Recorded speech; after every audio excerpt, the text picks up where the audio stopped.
সবাইকে স্বাগত জানাই আমার রান্নাঘরে। তো আমার রান্নাঘরে আজকে আমি রান্না করতে চলেছি একদম ভিন্ন স্বাদের ফুলকপি আলু দিয়ে ভোলা মাছের ঝোল। আমি প্রথমে গ্যাসটা জ্বালিয়ে কড়াই বসিয়ে তাতে পরিমাণ মতো সর্ষের তেল দিয়ে দিয়েছি। তেলটা গরম হয়ে গেছে।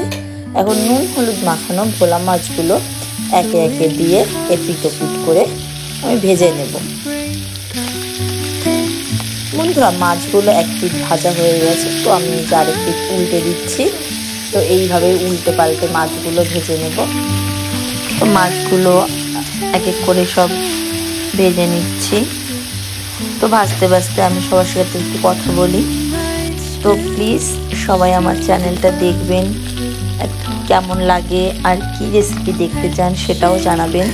আমি চেষ্টা করব রান্না করে দেখানোর। তো স্কিপ করবেন না, পুরো ভিডিওটা প্রথম থেকে শেষ পর্যন্ত দেখবেন। কথা বলতে বলতে আমার মাছ ভাজা হয়ে গেছে। এবার কেটে রাখা ফুলকপিগুলো ওই একই তেলে সামান্য লবণ দিয়ে ভেজে নেব।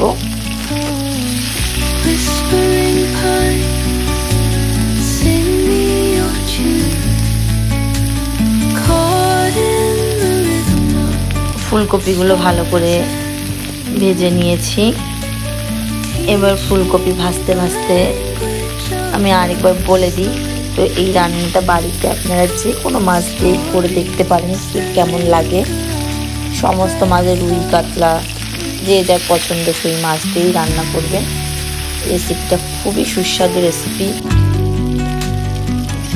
ফুলকপি আমার ভাজা হয়ে গেছে। এবার ফুলকপিগুলো তুলে নেব। Dawn paints gold on the mountains crown, while rivers whisper truth as they flow down. এই দেখুন সমস্ত ফুলকপিগুলো তুলে নিয়েছি। এবার কড়াইতে আর একটু সর্ষের তেল দিয়ে দেব। তেলটা সামান্য গরম হয়ে গেলে কেটে রাখা আলুগুলো এক এক করে দিয়ে দেব।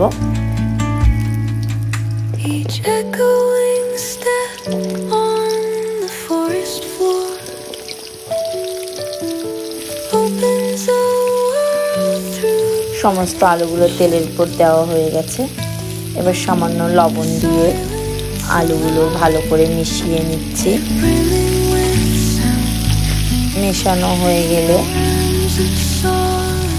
আলুগুলো ভালো করে লাল করে ভেজে নেব।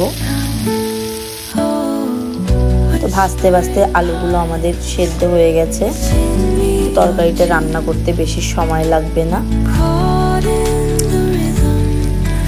এবার কড়াইয়ের মাঝখানে একটু ফাঁকা করে নিয়েছি, তাতে আমি ফোড়নে দিয়ে দেব গোটা শুকনো লঙ্কা আর গোটা জিরে।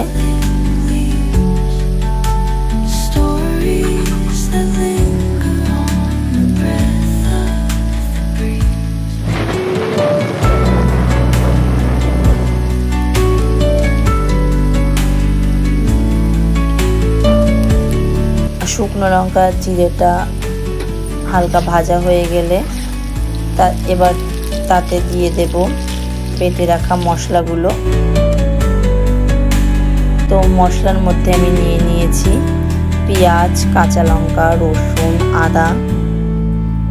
ভালো করে মশলাটা আর আলুটা আর ভালো করে কষিয়ে নেব, যাতে মশলার কাঁচা গন্ধ তরকারিটার ভিতর না থাকে।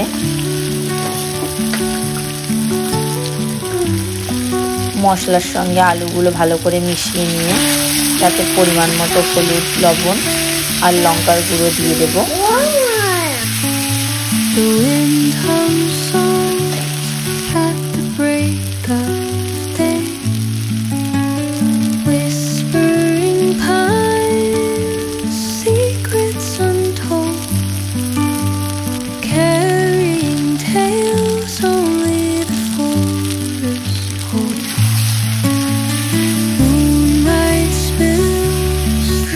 কিছু দিয়ে আলুটা ভালো করে কষিয়ে নিচ্ছি, যাতে করে কোনো কাঁচা গন্ধ না থাকে।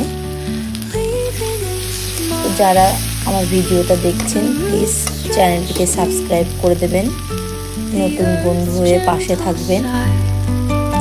আর ভালো লাগলে একটা লাইক, কমেন্ট, শেয়ার করবেন, যাতে করে আমি বুঝতে পারি আপনাদের ভিডিওটা ভালো লাগছে।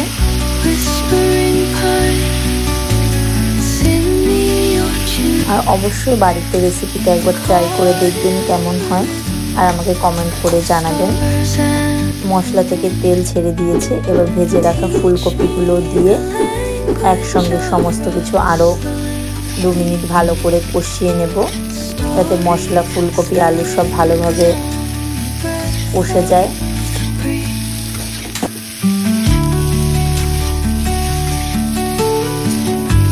পাঁচ মিনিট ভালো করে কষিয়ে নিয়েছি।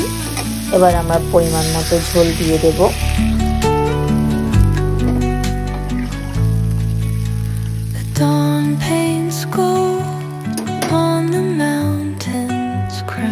পরিমাণ মতো ঝোল দিয়ে একবার ভালো করে মিশিয়ে নিচ্ছি।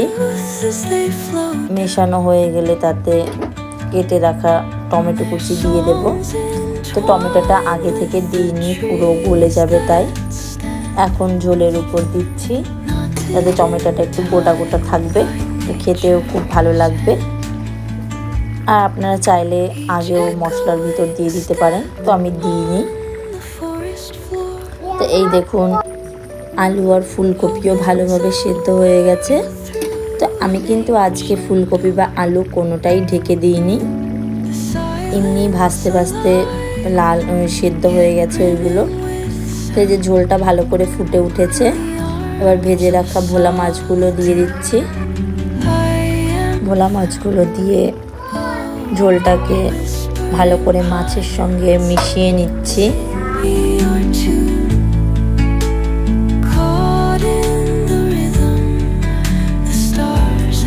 সব কিছু আরও একবার ভালো করে মিশিয়ে নিয়েছি।